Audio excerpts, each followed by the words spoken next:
Selamat malam, pada hari ini kita akan membicarakan mengenai developing pricing strategies and program, yaitu bagaimana menyusun strategi penetapan harga dan program-program penetapan harga. Mari kita memahami penetapan harga sebelumnya. Jadi sebelumnya harga ditetapkan melalui negosiasi antara pembeli dan penjual. Dulu harga merupakan faktor penentu utama keputusan pembelian. Konsumen dan pengecer menekan produsen untuk menurunkan harga, sehingga hasilnya adalah pasar dengan diskon besar-besaran serta promosi penjualan. Kini praktek penetapan harga mengalami perubahan yang besar. Banyak perusahaan melawan kecenderungan harga yang rendah dan berhasil mendorong konsumen membeli produk dan jasa yang lebih mahal dengan menawarkan formulasi produk yang unik serta melibatkan kampanye pasar. Contohnya adalah Coca-Cola yang sukses menjual produk Coke Black dengan harga 2 kali lipat dari harga Coca-Cola biasa dengan menawarkan keunikan-keunikan produk. Saat ini lingkungan penetapan harga berubah karena peran internet. Internet memiliki andil membalikkan tren dalam penetapan harga. Saat ini pembeli bisa mendapatkan perbandingan harga secara langsung dari ratusan pemasok, menyebutkan harga dan berusaha membuatnya dipenuhi oleh penjual. Saat ini pembeli juga bisa mendapatkan produk secara gratis dengan browsing di internet, di mana mencari pemasok-pemasok yang menawarkan trial atau pembelian produk secara gratis. Selain itu, pembeli dan penjual dapat menegosiasikan harga di bursa lelang atau bursa online. Oke, sekarang kita mengarah ke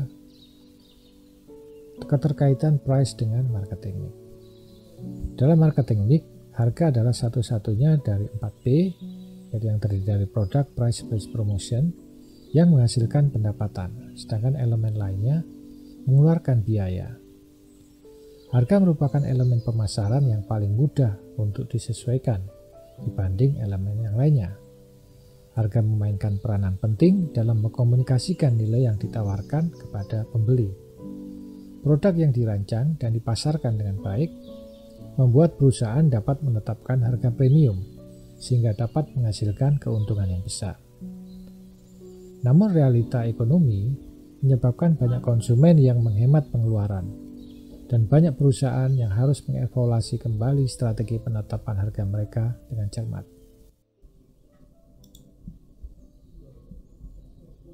Keputusan penetapan harga merupakan hal yang kompleks, tetapi pada kenyataannya banyak pemasar yang mengabaikan strategi penetapan harga mereka. Konsumen secara aktif memproses informasi harga, menginterpretasikannya berdasarkan pengalaman pembelian sebelumnya. Komunikasi pemasaran juga merupakan bagian hal yang diinterpretasikannya atau dipersepsikannya, seperti iklan, sales call, dan brosur. Begitu juga dengan komunikasi informal, seperti teman, rekan kerja, atau anggota keluarga, browsing online, dan faktor-faktor yang lainnya. Merancang dan melaksanakan strategi penetapan harga dengan efektif membutuhkan pemahaman tentang psikologi penetapan harga konsumen dan memerlukan pendekatan sistematis dalam menetapkan, menyesuaikan, dan mengubah harga. Bagaimana perusahaan menetapkan harga? Di perusahaan kecil, harga ditentukan oleh atasan. Di perusahaan besar, penetapan harga ditangani oleh manajer divisi dan manajer lini produk. Bahkan manajemen puncak menetapkan tujuan dan kebijakan penetapan harga umum saja. Dalam industri seperti pesawat, kereta, perusahaan minyak juga dibentuk departemen penetapan harga.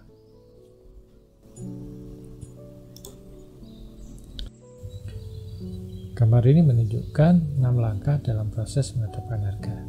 Yang pertama adalah menentukan tujuan penetapan harga, yang kedua adalah menentukan karakteristik permintaan, yang ketiga adalah memperkirakan atau mengestimasi biaya-biaya yang timbul, yang keempat menganalisa harga yang ditetapkan oleh pesaing, yang kelima menentukan metode penetapan harga, dan yang terakhir adalah menentukan harga final.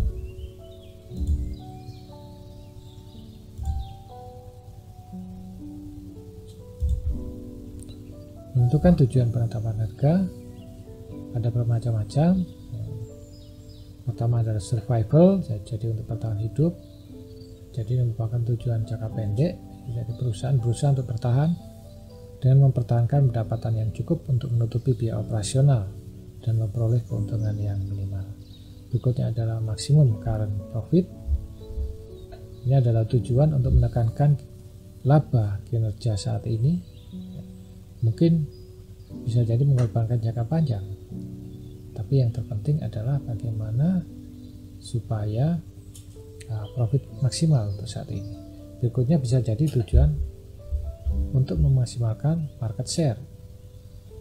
Jadi ini strategi penetapan harga untuk penetrasi pasar, berusaha untuk memaksimalkan volume penjualan yang tinggi sehingga menghasilkan biaya unit yang lebih rendah dengan keuntungan jangka panjang yang lebih tinggi. Berikutnya adalah skimming price, ya di mana ini adalah penetapan harga dengan menetapkan harga tinggi pada awal. Jadi ini contohnya adalah untuk produk-produk elektronik, biasanya pada saat launching harganya awal adalah tinggi, setelah itu berangsur-angsur turun. Berikutnya tujuan penetapan harga untuk mencapai produk quality leadership. Jadi maksudnya perusahaan itu menetapkan harga supaya dipersepsikan bahwa produknya itu adalah produk berkualitas. Ya. Jadi sebuah perusahaan yang berusaha menjadi pemimpin kualitas produk menawarkan merek yang dipersepsikan memiliki tingkat kualitas yang tinggi, cita rasa dan status yang tinggi dengan harga yang cukup tinggi atau harga premium. Ya. Tapi tidak keluar dari jangkauan konsumen. Ada juga tujuan penetapan harga yang lainnya, biasanya diterapkan untuk organisasi nirlaba dan publik.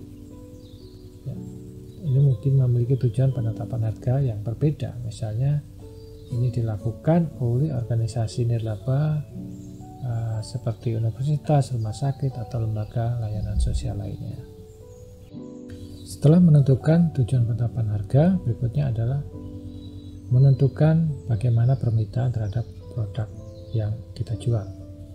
Hal ini meliputi mengevaluasi bagaimana price sensitivity, kemudian estimating demand curve, kita melihat bagaimana perkiraan dari kurva demand-nya. Setelah itu kita melihat juga elastisitas dari harga dari sebuah permintaan.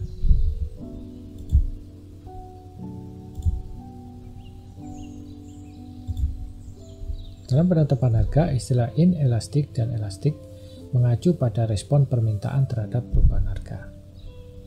Permintaan yang tidak elastik atau inelastik mengindikasikan bahwa perubahan harga hanya memiliki dampak kecil atau tidak signifikan terhadap jumlah permintaan. Dalam kasus ini, konsumen cenderung mempertahankan tingkat pembelian mereka meskipun ada perubahan harga. Permintaan inelastis sering terjadi pada produk-produk yang dianggap sebagai kebutuhan dasar, seperti makanan, obat-obatan, atau barang-barang yang tidak memiliki banyak substitusi. Berikutnya adalah permintaan yang elastis.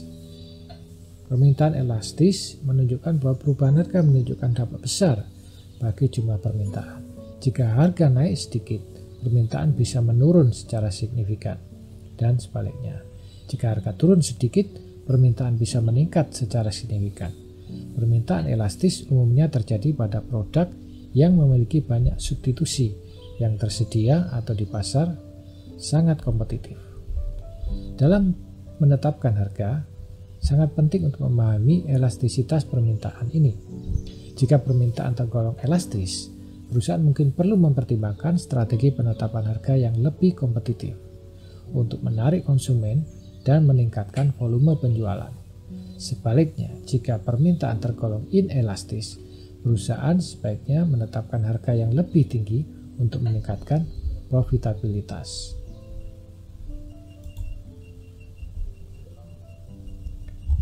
Berikutnya, memperkirakan biaya.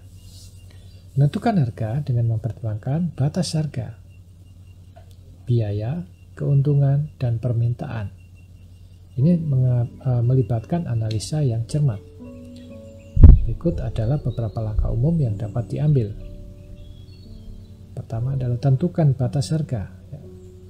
Menentukan batas harga mempertimbangkan faktor-faktor seperti nilai produk, harga pesaing, preferensi konsumen, dan tujuan strategis perusahaan. Batas harga ini akan menjadi dasar untuk menentukan harga yang tidak boleh dilewati atau price ceiling atau harga atap. Nah, yang satunya adalah price floor atau harga lantai. Nah, ini merupakan batas antara harga dasar dan harga yang paling tinggi. Nah, atau dengan kata lain, batas harga ini menjadi dasar menentukan harga yang tidak boleh dilewati di price ceiling atau harga minimum, harga yang dicapai untuk mencakup biaya, price floor, supaya tidak rugi. Ya, jadi dalam memperkirakan biaya ini perlu dengan cermat memahami biaya produksi, distribusi, dan penjualan produk, serta biaya overhead dan pengeluaran lainnya. Ini termasuk biaya bahan baku, tenaga kerja, pengemasan, transportasi, dan lainnya. Jadi pastikan untuk menyertakan biaya yang adil untuk mencakup upaya dan resiko yang terlibat dalam membuat produk itu. Perusahaan perlu mempertimbangkan biaya, harga, dan kemungkinan reaksi harga dari pesaing. Jika penawaran perusahaan mengandung fitur-fitur yang tidak ditawarkan oleh pesaing, perusahaan dapat menambahkan nilai dan menetapkan harga lebih tinggi daripada pesaing. Sebaliknya, jika penawaran pesaing mengandung beberapa fitur yang tidak ditawarkan oleh perusahaan, maka perusahaan dapat menetapkan harga lebih rendah dibanding pesaing. Berikutnya adalah selecting a pricing method atau memilih metode harga mana yang akan digunakan. Ada beberapa pilihan metode penetapan harga, antara adalah markup, target return, perceived value, best value, going rate, dan auction type. Mari kita bahas satu persatu. Pertama adalah penetapan harga markup. Penetapan harga markup adalah suatu metode penetapan harga yang paling dasar dengan menambahkan markup standar pada biaya produk. Untuk lebih jelasnya, maka kita akan membuat ilustrasi sebagai berikut. Suatu perusahaan penjual pemanggang roti atau toaster memiliki perkiraan biaya sebagai berikut. Biaya variabel per unitnya $10, biaya tetapnya $300.000, dan unit penjualan yang diharapkan adalah 50.000 unit. Maka biaya per unit produsen tersebut adalah biaya per unit sama dengan biaya variabel ditambah biaya tetap dibagi unit yang terjual. Nah, biaya per unit menjadi $10 ya, biaya variabel tadi ditambah $300.000 biaya tetap dibagi 50.000 unit yang diinginkan dijual, sehingga harga yang ditetapkan adalah $16. Nah, apabila manufacturer ingin memperoleh 20% markup dari biaya per unitnya ini, maka harga markup dari manufacturer adalah biaya per unit dibagi 1 dikurangi pengembalian atas penjualan yang diinginkan atau 20% tadi, sehingga harga markup menjadi $16 dibagi 1 dikurangi 20%, sehingga harga yang digunakan di dealer adalah 20%. Nah, jadi produsen membebankan biaya 20% kepada dealer dan mendapatkan keuntungan $4 per unit. Jika dealer ingin mendapatkan keuntungan sebesar 50% dari harga jual mereka, maka mereka akan menaikkan harga pemanggang roti sebesar 100% menjadi $40. Oke, berikutnya adalah penetapan harga berdasarkan sasaran pengembalian atau break even. Perusahaan menentukan harga yang menghasilkan tingkat pengembalian di atas ROI yang diinginkan. Ya. Sebagai ilustrasi, supaya lebih jelas, menyambung kasus sebelumnya, pemilik perusahaan toaster telah menginvestasikan $1 juta dan ingin menerapkan harga yang menghasilkan ROI sebesar 20%. Dalam hal ini berarti $200.000. Nah, berapa harga pengembaliannya? Nah, harga pengembaliannya sama dengan biaya per unit ditambah tingkat pengembalian yang diinginkan dikali modal, kemudian dibagi unit penjualan. Nah, sehingga Perhitungannya adalah $16 ditambah 0,20 dikalikan 1 juta dibagi 50.000 sama dengan $20. Nah, dengan harga ini maka manufacturer akan memperoleh 20%, ROI sebesar 20%. Nah,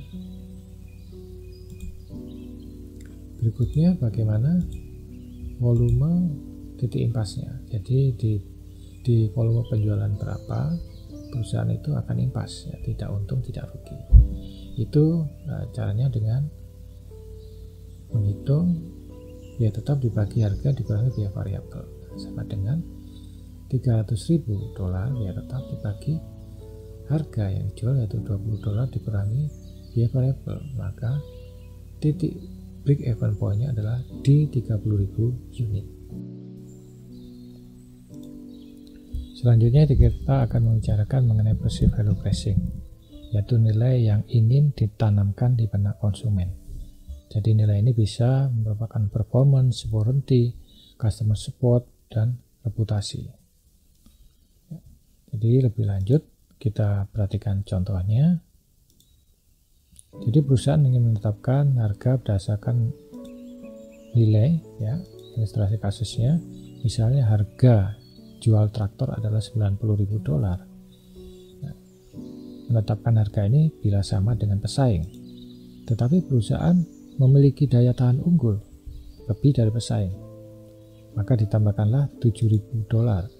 Perusahaan memiliki andalan, maka ditambahkanlah $6.000. Perusahaan memiliki pelayanan yang unggul, maka ditetapkanlah $5.000. Perusahaan memiliki garansi suku cadang, ditambahkanlah $2.000, sehingga perusahaan menetapkan harga $110.000 yang merupakan harga normal dengan kualitas yang dimiliki tersebut. Nah, tetapi kemudian perusahaan memberi diskon $10.000 sehingga harga finalnya adalah $100.000.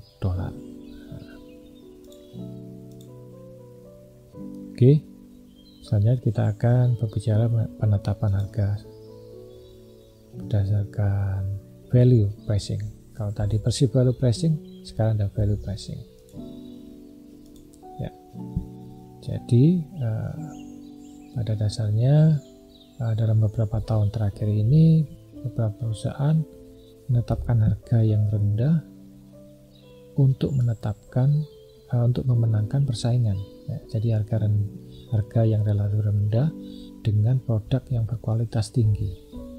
Ya, jadi penetapan harga ini bukan hanya sekedar menetapkan harga lebih rendah, tapi ini melibatkan rekayasa ulang operasi perusahaan untuk menjadikan perusahaan dengan biaya rendah tapi dengan kualitas yang baik guna menarik sejumlah besar pelanggan yang sadar akan value, ya, atau nilai. Ya, contohnya Rinso memberikan harga 1.000, ya, termurah terbaik di kelasnya. Pampers memberikan harga 1.250, ya, termurah dan terbaik di kelasnya. Nah, ditanamkan seperti base value. Ya.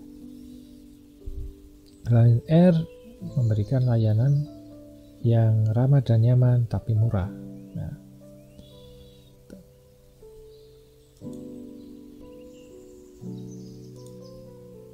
berikutnya adalah penetapan harga yang berlaku, going rate pricing, jadi mengikuti harga yang ada. Penetapan harga ini berdasarkan harga pesaing. Harga ditetapkan bisa sama, bisa lebih rendah atau lebih tinggi daripada pesaing. Berikutnya adalah penawaran tertutup. Ya, penetapan harga dengan penawaran tertutup. Ya, penetapan harga penawaran tertutup ini mengacu pada situasi di mana harga produk atau layanan tidak terungkap pada calon pelanggan. Ya, jadi pelanggan tidak tahu harganya secara terbuka atau transparan. Nah, dalam penawaran harga tertutup ini, harga biasanya hanya diberikan kepada pelanggan yang mengajukan permintaan khusus atau telah memenuhi syarat-syarat tertentu. Penawaran harga tertutup ini seringkali digunakan dalam konteks bisnis B2B atau business to business, di mana harga produk atau layanan dapat bervariasi tergantung pada kebutuhan dan negosiasi dengan setiap pelanggan. Dalam beberapa kasus, perusahaan mungkin tidak ingin mengungkapkan harga mereka pada pesaing atau pelanggan potensial yang tidak memenuhi kriteria tertentu.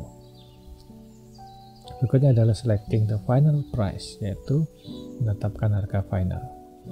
Jadi dalam menetapkan harga final, perusahaan harus mempertimbangkan faktor termasuk dampak dari kegiatan pemasaran yang lainnya seperti kebijakan harga perusahaan, penentuan harga berdasarkan pembagian keuntungan dan risiko, ya, dampak terhadap pihak lain, ya, brand quality, ya. Nah, jadi ditentukan seperti itu. Oke, selanjutnya adalah auction pricing atau penetapan harga lelang.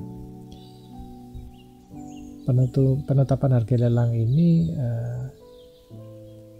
bisa dikatakan ada English auction, ada Dutch auction, ada shared bid auction, ya. Jadi untuk English auction ini adalah penawaran lelang, di mana dalam lelang ini penawaran harga naik secara bertahap. Ya, jadi pembeli bersaing untuk menawar harga tertinggi. Contohnya adalah eBay dan Amazon.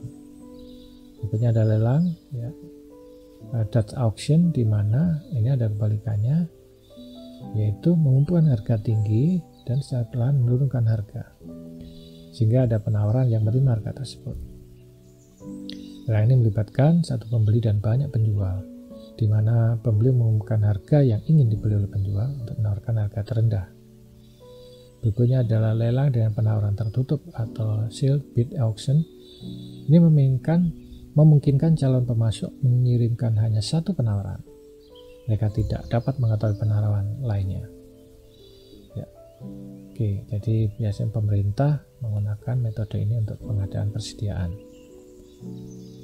Nah, hal yang lain yang perlu ditekankan adalah saat ini lelang sudah banyak yang berbasis elektronik, ya. Peserta bisa mengikuti lelang secara online, menawar harga dan memenangkan barang atau jasa sesuai dengan penawaran terbaik.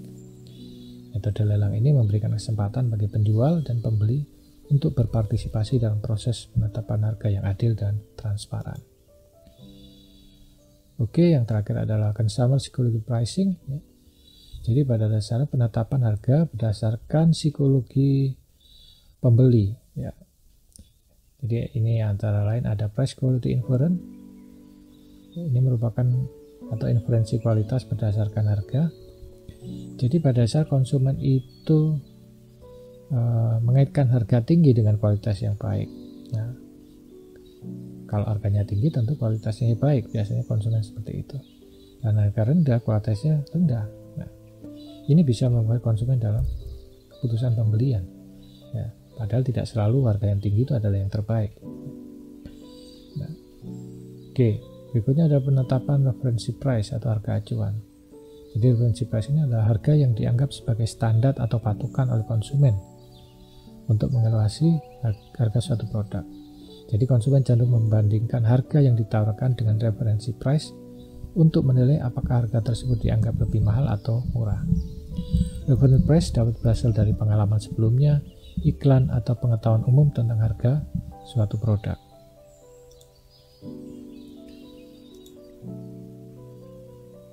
Nah, setelah itu ada price ending, akhiran harga. Ya.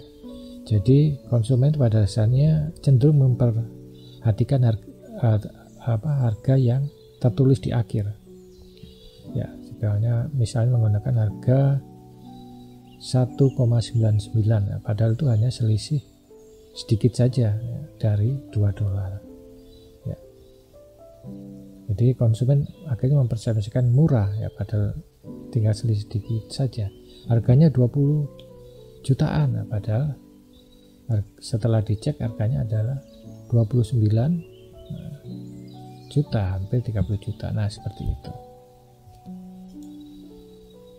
Nah, berikutnya adalah adapting the price, ya. Jadi menyesuaikan harga. Ini bisa menyesuaikan harga berdasarkan geografik, Perusahaan menyelesaikan harga berdasarkan lokasi geografis, ya, bisa internasional, regional, ya. Mengingat perbedaan dalam biaya, ya, yang berbeda di tingkat persaingan yang berbeda, preferensi konsumen yang berbeda di dalam wilayah yang berbeda. Adapting the price berikutnya adalah price discount atau allowance, pengurangan harga. Jadi perusahaan dapat memberikan diskon atau pengurangan harga kepada pelanggan tertentu. Diskon ini bisa diskon kuantitas, ya, diskon untuk pembelian dalam jumlah tertentu. Bisa juga diskon musiman, diskon pelanggan setia, diskon untuk tujuan promosi yang lainnya. Oke, berikutnya adalah promotional pricing. Perusahaan dapat menggunakan harga promosi untuk menarik perhatian konsumen dan mendorong pembelian. Ini bisa melibatkan penawaran harga sementara, diskon besar, pembelian 1 dapat 1, penawaran khusus untuk periode waktu tertentu. Nah, ini adalah promotional pricing. Dan berikutnya adalah differentiated pricing atau penentuan harga berbeda. Jadi perusahaan dapat menetapkan harga yang berbeda untuk segmen pasar yang berbeda. Ini mencakup penetapan harga yang lebih tinggi untuk segmen yang lebih mampu atau menghargai fitur tambahan tertentu yang ditambahkan pada produk. Nah, sementara harga lebih rendah ditetapkan untuk segmen pasar yang lebih sensitif terhadap harga. Oke, sampai di sini pembelajaran kita hari ini mengenai developing price and programs. Ya, sampai ketemu di kuliah berikutnya.